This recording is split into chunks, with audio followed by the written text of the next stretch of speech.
"Hey, Grandpa, you lost. This ain't the cattle barn." That's what a man barked across the auction lot as the old farmer stepped out of his truck, muddy boots, threadbare overalls, and a sun-faded Army veteran cap barely clinging to his head. The crowd snickered. One guy pulled out his phone, but the old man didn't flinch. He just looked at the row of auction trucks, took a deep breath, and waited. Minutes later, the gravel crackled beneath the tires of a black SUV. It didn't come alone. It brought a military escort and a silence no one expected. If that stopped you, Cold remember to show respect for the men who walk quiet until the world remembers who they are. The morning sun beat down on the auction lot, turning the Kansas air thick dust particles floated in the golden light as Emmett Granger, 81, eased his ancient '93 Ford pickup to a stop. The truck wheezed before going silent, exhausted from the 40-mile journey. EMTT sat for a moment, weathered hands gripping the steering wheel. Hands that had held M16s in Vietnam, delivered calves in midnight storms, and buried both a wife and a son. The auction catalog rested on the passenger seat page. 7 Dogard 2011 Ram 2500 low-mileage solid frame. Nothing fancy, just dependable, a truck that would keep a small farm running through one more winter. He adjusted the mirror, catching his reflection. Sun-leathered skin eyes, still sharp blue and thin white hair, beneath a faded army cap with a 5th Special Forces Group insignia barely visible. Stepping out, his boots worn, cracked from decades of work, landed with a soft crunch on the gravel. Around him, the auction lot bustled. Younger men in pressed jeans circled the vehicles, examining engines and kicking tires with calculated nonchalance. EMTT started toward the trucks, his gait uneven from an old shrapnel wound that bothered him when weather changed. He didn't notice the attention until someone's voice cut through the noise. "Hey, Grandpa, you lost. This ain't the cattle barn." The voice belonged to a man in his 30s baseball cap turned backward, arms crossed over a designer t-shirt. Several nearby browsers laughed, creating that sound of strangers bonding over someone else's humiliation. "He probably thinks these trucks run on corn," another added, nudging his companion. EMTT didn't break stride, didn't turn his head. He simply adjusted his veteran's cap and continued toward the vehicles. His expression remained neutral, a calm developed over decades of witnessing humanity at its best and worst. Every step left a dusty imprint, methodical marks that told their own story of a man who moved with purpose, regardless of who watched. He reached the 2011 Ram he'd come to see and ran his hand along its silver fender. The truck was clean but not pristine, practical strong. It had seen work but hadn't been broken by it much, like EMTT himself. One of the auctioneers approached with clipboard in hand. "You bidding today, sir?" EMTT patted the inside pocket of his worn coat. "If she runs the way she should and if I got enough in this," he said, voice quiet but clear. The small crowd chuckled, exchanging glances that said everything about what they thought of his chances.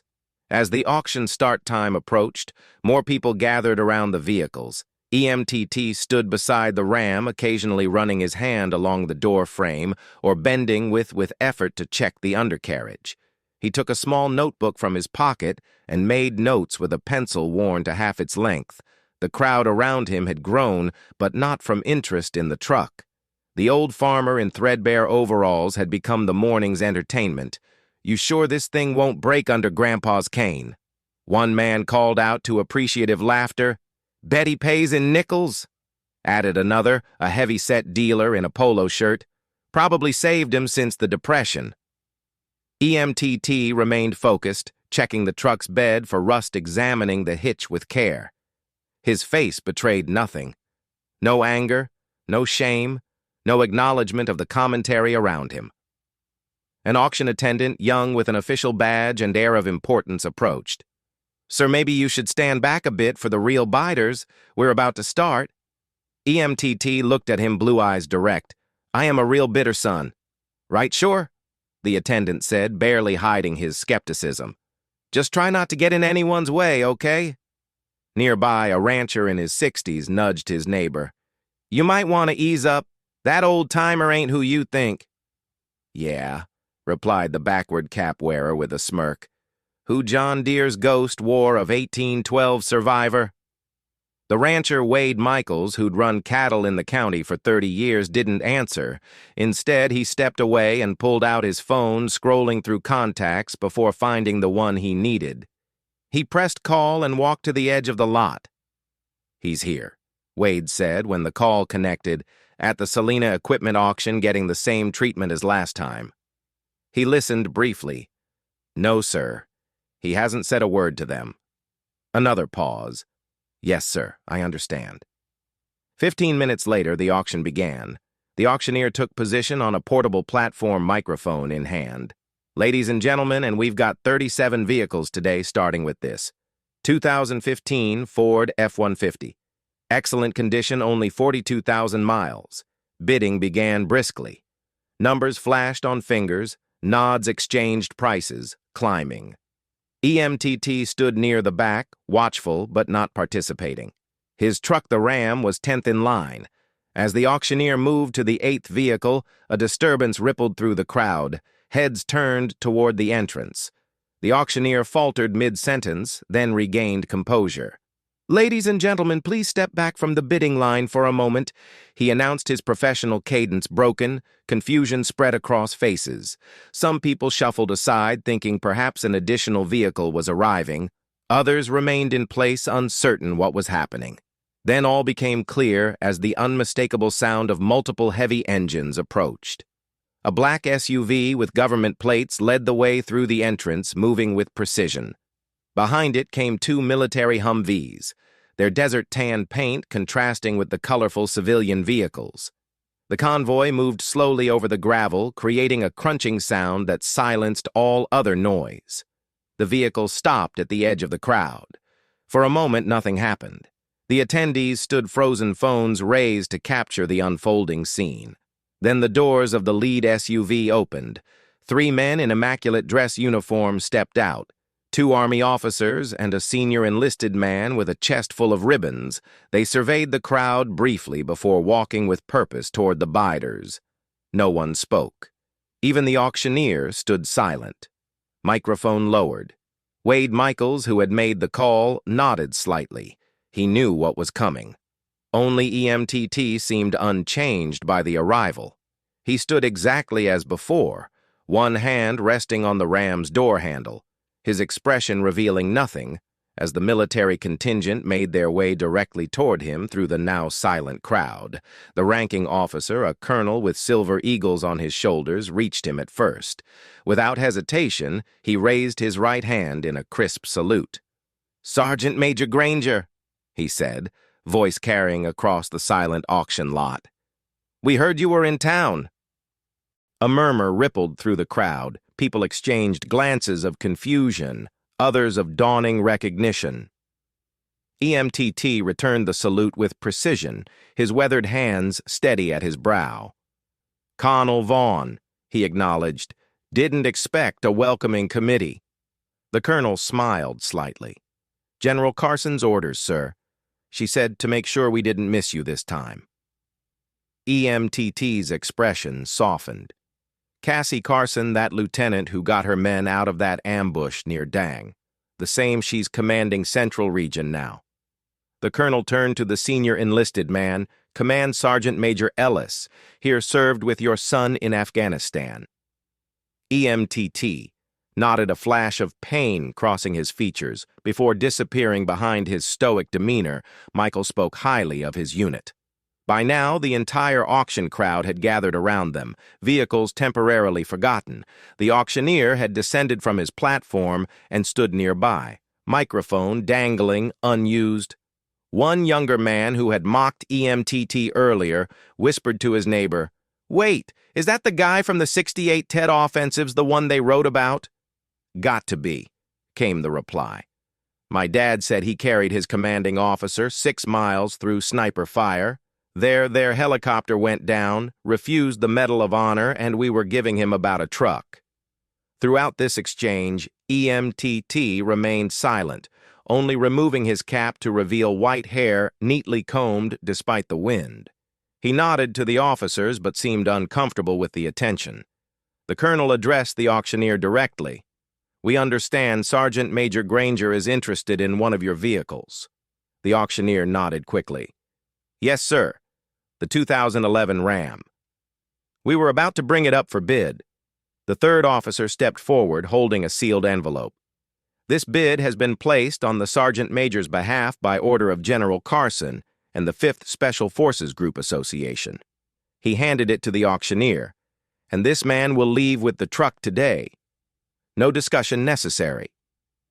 The auctioneer opened the envelope, eyes widening at what he saw. This is well above the reserve price," he stammered. "That's the intention," the colonel replied simply. A profound silence settled over the auction lot. Even the birds seemed to have paused their songs.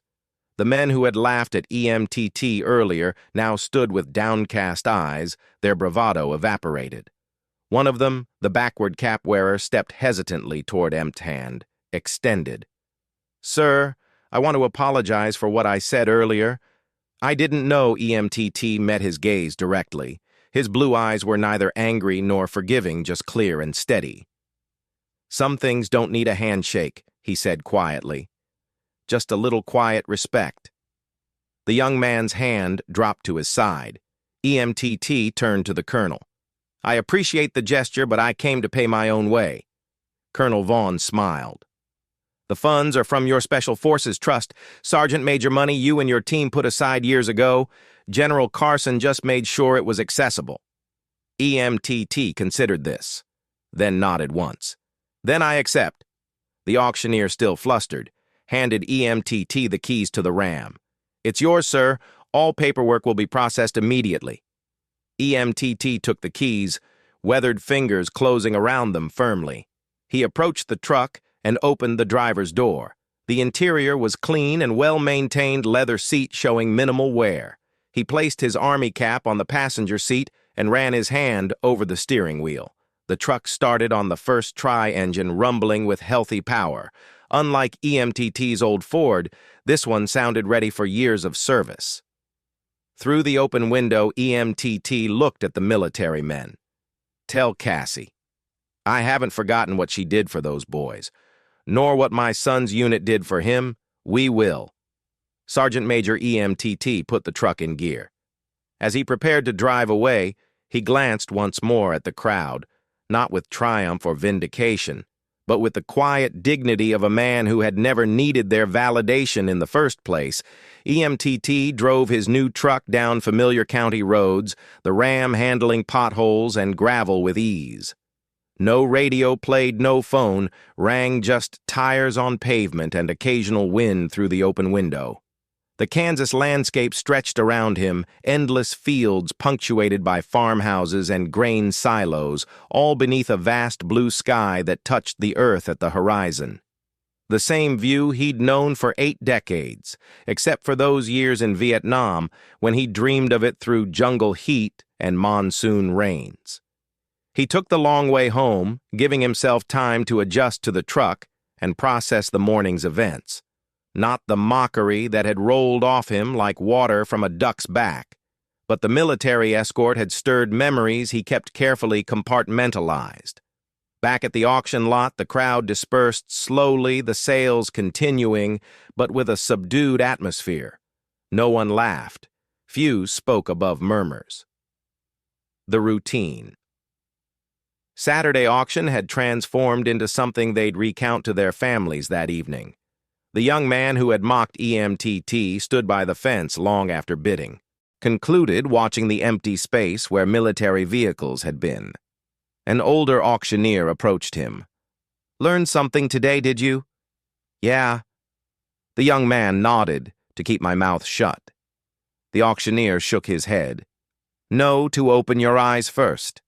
That evening, the auction company posted a photograph on their website, EMTT, in the driver's seat of his new Ram military vehicles visible behind him.